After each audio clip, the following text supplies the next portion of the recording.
What about me? Being a star. Kesehatan yang luar biasa. Nah, pada kesempatan kali ini saya akan membahas sebuah series fantasi berjudul Pat, dan penokohan karakter dalam series ini benar-benar luar biasa, mantap bro. Saya sangat suka sama series ini. Bahkan menurut artikel yang saya baca, series ini menelan biaya jauh lebih banyak dari Game of Thrones di setiap episodenya, karena benar-benar epic bro, grafiknya dewa. Nah, yakin gak penasaran bro? Wes lah, gak usah lama-lama, mari kita simak bersama keseruan alur ceritanya dan check it out.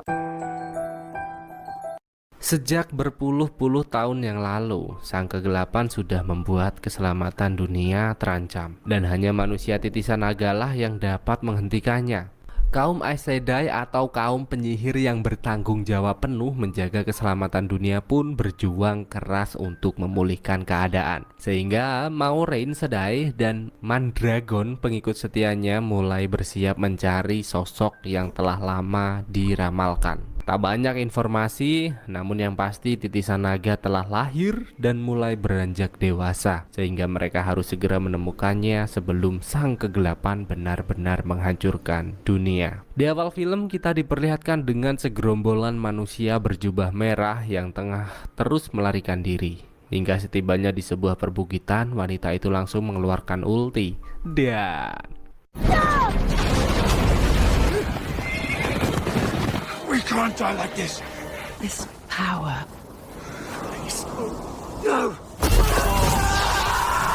Moiraine yang diam-diam mengamati pergerakan mereka dari kejauhan mulai menegaskan pada Mandragon bahwa pria yang tengah menjadi bulan-bulanan bukan titisan sang naga yang mereka cari. Sehingga dirinya mulai berencana pergi ke wilayah dua sungai karena sempat terdengar kabar bahwa di sana ada 4 orang remaja yang lahir bersamaan dengan waktu dinubuatkannya titisan sang naga.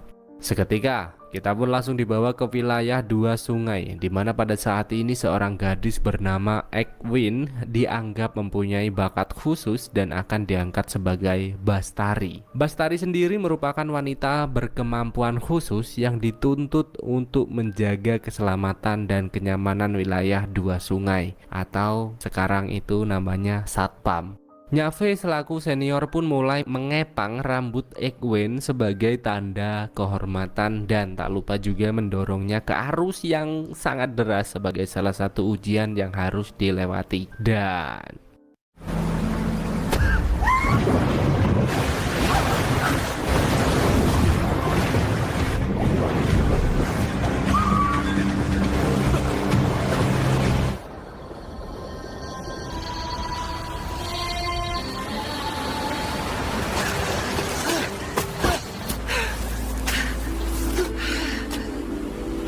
wilayah dua sungai merupakan sebuah desa asri yang jauh dari hiruk-pikuk keramaian kota dan diisi dengan para warga yang saling rukun antar tetangga. Di sana kita juga diperkenalkan dengan Ren, Perrin Matthew selaku pemuda madesu pecinta judi yang tengah menikmati kehangatan bersama warga lainnya. Dan kembalinya Egwene tentu saja menambah keseruan mereka.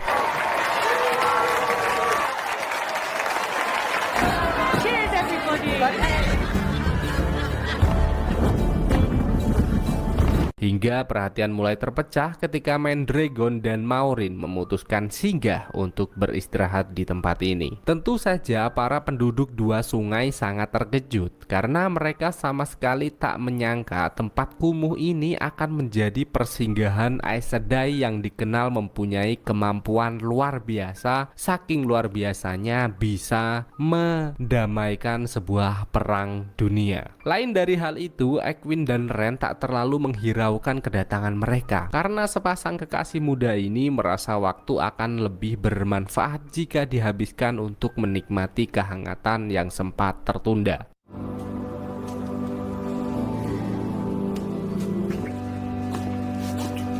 Di keesokan harinya, para penduduk dua sungai kembali menjalani aktivitas seperti biasa. Sedangkan Maureen mulai bergerak cepat dengan datang menemui Nieve untuk menanyakan 4 pemuda yang lahir dalam waktu yang sama. Nieve yang tak mau penduduknya dalam bahaya pun enggan menjawab pertanyaan yang Maureen sampaikan, sehingga terjadi sedikit perdebatan di antara mereka. Begitu juga dengan Mandragon yang tak mau berdiam diri, mulai memasuki hutan untuk memastikan keamanan wilayah ini. Hingga tanpa sengaja ia melihat bangkai-bangkai berserakan dan seketika dirinya sadar bahwa hal buruk akan segera terjadi. Tak terasa waktu berjalan begitu sangat cepat dan para penduduk Dua Sungai mulai menghidupkan lentera sebagai rutinitas mereka untuk mengenang jasa-jasa nenek moyang yang telah menjaga tempat ini. Dan seperti biasa, para penduduk wilayah Dua Sungai selalu menutup semua acara dengan kegembiraan sebagai tanda kebahagiaan mereka.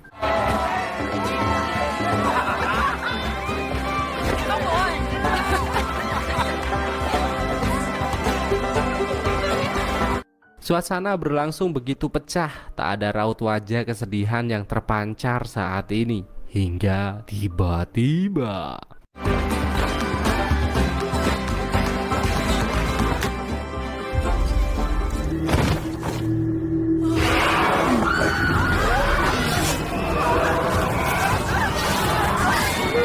pasukan kegelapan atau yang lebih dikenal sebagai Trolloc datang menyerang dan tentu saja membuat suasana sangat amat mencekam.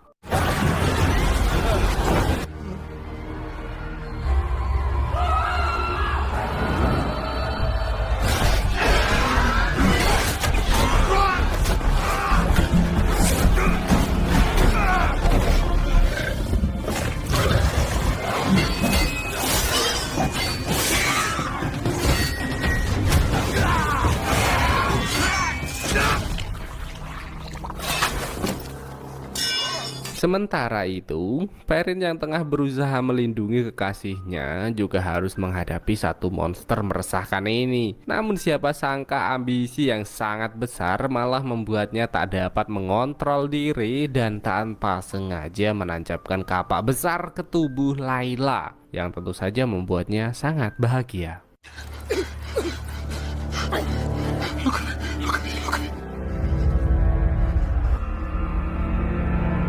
Di sisi luar, Egwene dan Nieve pun berusaha mencari tempat persembunyian dari Trolloc yang terus mengajar hingga tiba-tiba